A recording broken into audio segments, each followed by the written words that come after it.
कैसे हैं आप लोग बच्चों। आज 16 दिसंबर है और बुध का दिन है। आज हम उर्दू बी में पढ़ेंगे इस्म मौसूफ। सवाल है, इस्म मौसूफ की तारीफ करें और मिसालें भी दें। इसका जवाब है, जिस शख्स, जगह या चीज़ की अच्छाई और बुराई बयान की जाए इसमें मौसूफ कहा जाता है।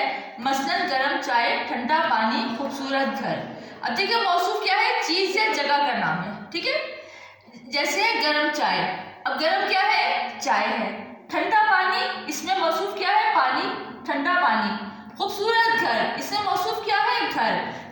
दोबारा से बताते हैं, जिस शख्स, जगह या चीज़ की अच्छाई और बुराई बयान की जाए इसे मौसूफ कहा जाता है। मसलन गर्म चाय, अब गर्म क्या है, सिर्फ, और मौसूफ क्या है, चाय, क्योंकि ये गर्म है। फिर है ठंडा पानी, इसकी सिर्फ क्या है, ठंडा है, और क्या ठंडा है, पानी। खूबसूरत घर वगैरह, खूबसूरत वो सिफ्त है इसकी, और क्या चीज़ खूबसूरत है, घर। तो ये काम आपने कॉपी पर करना है, उसको अच्छी तरह से याद भी करना है।